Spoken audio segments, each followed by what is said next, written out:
Hi, we're Pantheresses, coming from the small high school, Lennox Mathematics, Science, and Technology Academy in Inglewood, California. Pantheresses consist of Maria, Ophelia, Maribel, Martha, Azalia, Carrie, Marlene, Natalia, Andrea, Jessica, and our teacher, Miss Allen.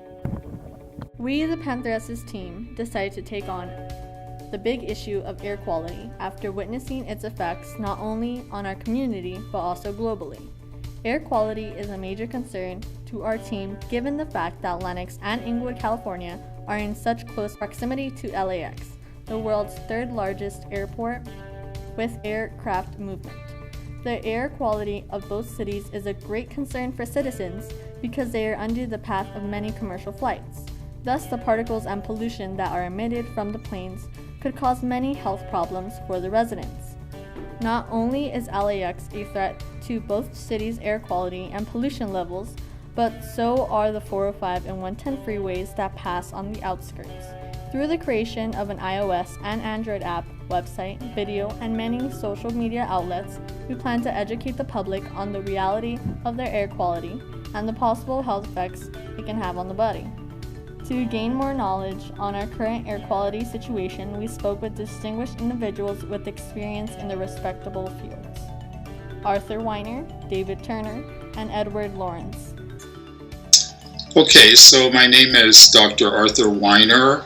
I'm a professor emeritus in the UCLA School of Public Health. There's many different types of air pollution. So these are of concern generally to less affluent communities where these kind of industrial processes are going on. And they do raise an environmental justice question. Why are so many of those facilities located in those communities where low-income people are living because rents are low, and yet there's these tremendous pollution problems? So you have a population in downtown LA or East LA. They have the lowest vehicle ownership, and yet the most freeways intersect their communities. And they have the most dirty vehicles too. On the other hand, that young people have such a strong environmental awareness today. You are the hope of the future. Having an environmental awareness, having an environmental ethic is really what changes the world. Well, my name is David Turner, and I'm an associate professor here at St. Mary's University in San Antonio. Air quality, the things that are identified on the criteria pollutant list that the government has put together for air quality, a lot of it is based on the effects that it has on lung. A lot of that is driven or is a result of things that are difficult to control, which is mostly car traffic, automobile traffic. Mm-hmm. So typical measures would be to try and encourage people to take public transit, to carpool, to walk, to ride a bike, things like that, because anything you can do to reduce automobile and truck emissions under those weather conditions, those will help reduce at least the short-term impacts of bad air quality. Historically, decades ago, before you all were born, air was something you could see. So the Clean Air Act was really done to try and address smog and air quality issues associated with soot and dust. We had a lot of heavy industries, and you could actually see it. And there are examples where you've had bad weather patterns where you needed to use your headlights at high noon. And again, when I was a child, when I was your age, growing up, we constantly had health alert days. I grew up on the eastern seaboard, right outside Washington D.C., and in the hot summer days, we would have smog. A lot of it was ozone related. We would receive health warnings. We were being told to stay inside, to not exert ourselves, and all of these things. And we used to have tens of these days every year. Every summer, we would have tens, if not dozens, of these days every year. So there were emissions of lead out into the environment. Those, in response to our attempts to regulate these outputs, we start recognizing the health impacts of these things. We've started regulating output. Now we have cars that don't use leaded gas. They have catalytic converters. We don't have leaded paint, all of these things. And so the lead in the environment, a lot of it was coming out of air emissions, now has been dropping dramatically over the last number of decades. So It may not always seem like it, but the air quality for your generation is actually in many ways significantly better than it is for my generation.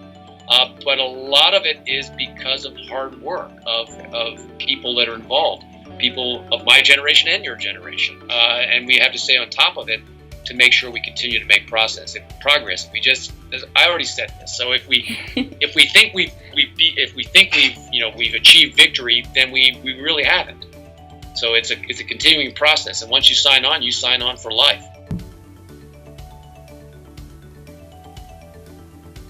My name is Ed Avol, A-V-O-L. I'm a professor in preventive medicine at the University of Southern California. I do research to understanding the long-term health effects of air pollution. There are hundreds of different chemicals, and thousands of chemicals in the air every day. You know, when we think about air pollution, we think about it, we breathe it in, and that's certainly sort of, in some sense, the first sort of interaction with the body.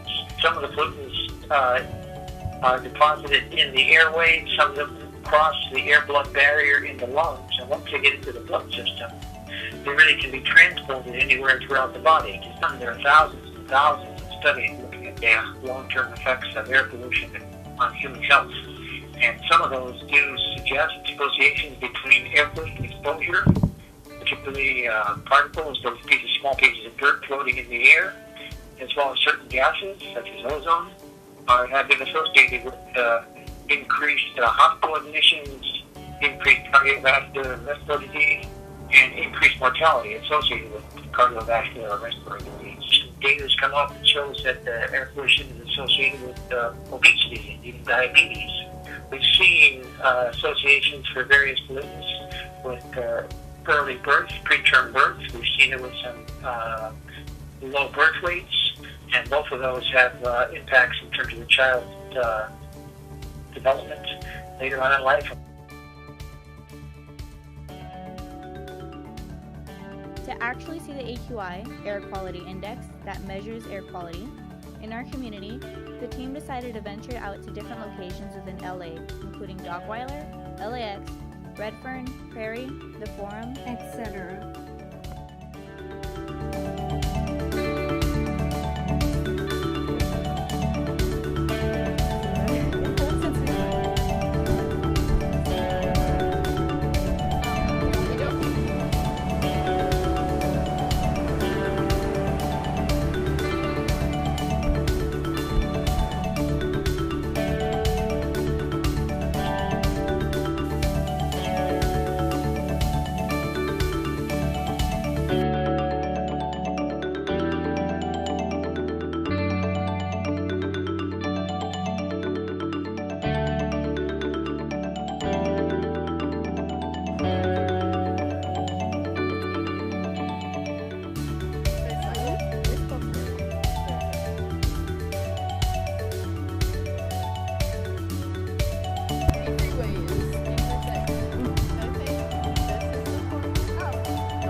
Sign in or create a profile. We're at the forum! Yay!